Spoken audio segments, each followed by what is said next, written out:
Oriented কোনো সমস্যা এসেছে কিনা, যে কোনো অভিজ্ঞ যশস্বী যার ক্লিনিক্যাল নলেজ আছে এরকম যে কোনো ব্যাধির কোনো যশস্বী ডাক্তারবাবুকে দেখালে তিনি অবশ্যই পরীক্ষা করে আপনাকে আপনার জীবনের পরবর্তী সকালটা সুস্থতার দিকে এগিয়ে দেবেন। অনেকেই মনে করেন যে এত টেস্ট করতে হবে, টেস্ট করাটা অপশনাল। সে তো আপনি ওষুধের দোকানে যাবেন, আপনার অম্বল হচ্ছে, একটা অ্যান্টাসিড কিনে খাবেন, অম্বল কমে যাবে। কিন্তু আপনি কমাতে চান না সারাতে চান? যদি সারাতে যান অসুখের ডায়াগনোসিস করা দরকার। এটা কিউরেবল ডিজিজ না ইনকিউরেবল ডিজিজ। সেই ডায়াগনোসিসটা করার জন্য আপনাকে কিন্তু পরীক্ষার সহায়তা নিতে হবে। পরীক্ষা ছাড়া কোনো দিনও কোনো অসুখের কনফার্মেশন ডায়াগনোসিস হবে না। 5000 বছর আগে যখন প্যাথোলজি মাইক্রোবায়োলজি ছিল না, তখনকার দিনে আমরা নাড়ি ধরে রোগ বলতাম। এখনও নাড়িজ্ঞান রহস্যের উপর প্রচুর আলোচনা হয়, প্রচুর বিশ্ববিদ্যালয়ে পালস ডায়াগনোসিসের উপর কাজ হচ্ছে। কিন্তু এটুকু জানবেন, আজকের মেডিকেল সায়েন্স, আমরা এই প্রজন্মের যারা ডাক্তার, আমরা কিন্তু মেডিকেল সায়েন্সকে রেসপেক্ট দিয়ে প্রাচ্য এবং পাশ্চাত্যের মেলবন্ধন ঘটিয়ে আমরা ওষুধটা দিয়ে আয়ুর্বেদিক, ডায়াগনোসিস করি আয়ুর্বেদিক, কিন্তু আমাদের ডায়াগনোসিসের অনেকটা অংশ জুড়ে থাকে আজকের চিকিৎসা বিজ্ঞান।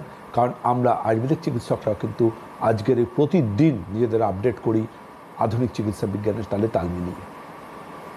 সুতরাং পিসিওএস বা থাইরয়েডের যেমন সমস্যা থাকে, তেমন জানবেন এই ধরনের পেশেন্টদের আমরা একটু হরমোনাল টেস্ট করতে লিখি। হরমোনালের সমস্যার কারণ এই ধরনের ইরেগুলার সাইকেলের, আমি বারবার বলবো, অনেকটা অংশ জুড়ে আছে কিন্তু হরমোনাল কজ। আর এই হরমোনাল কজের মধ্যে কিন্তু আমরা গুরুত্বপূর্ণ যে টেস্টগুলো করতে দিই, অবশ্যই লুটেনাইজিং হরমোন করতে দিই, থাইরয়েড করতে দিই, আমরা করতে দিই ফলিকল স্টিমুলেটিং হরমোন FSH, কিন্তু সবচেয়ে গুরুত্ব দিই আমরা কিন্তু একটা হরমোনের ওপর, যেমন আমরা দিই পুরুষালী হরমোন, যেটা অ্যান্ড্রোজেন, যেটা বেড়ে যায় নর্মালের থেকে, সেটার উপর যেমন আমরা গুরুত্ব দিই, আর একটা হরমোনের উপর গুরুত্ব দিই যে হরমোন আমাদের মায়েদের শরীরে দুধ তৈরি করতে সাহায্য করে, দ্যাট ইজ প্রোল্যাকটিন। প্রোল্যাকটিনের মাত্রা কিন্তু রক্তে অনেকটা বেড়ে গিয়ে যদি যায়, প্রোল্যাকটিন যদি বেড়ে যায় স্বাভাবিকের থেকে অনেকটা, সেক্ষেত্রেও কিন্তু পিরিয়ড এগিয়ে বা পেছিয়ে যেতে পারে, বিজ্ঞান এটা মনে করে। সুতরাং একটা ভেবে দেখুন, পিরিয়ডের এগিয়ে যাচ্ছে বা পেছিয়ে যাচ্ছে, আপনি যে কোনো একটা ওষুধ খাচ্ছেন এবং ওষুধটা খাওয়ার পর আপনি দেখছেন পিরিয়ড হচ্ছে, ওটা আদৌ পিরিয়ড হচ্ছে কি? পিরিয়ডটা ক্লট হবে, কালচে হবে।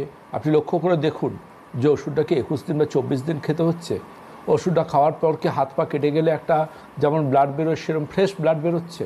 তাহলে বুঝে নেবেন যে আপনি কন্ট্রাসেপটিভ পিলস বা জন্ম নিয়ন্ত্রক বড়ি খাচ্ছেন, যার এফেক্টে ওটা হরমোনাল পিল, ইস্ট্রোজেন প্রজেস্টেরন পিল, যার এফেক্টে হরমোনাল উইথড্রল ব্লিডিং হচ্ছে। এখানে একটা আমি প্রশ্ন করব, আপনি যেটা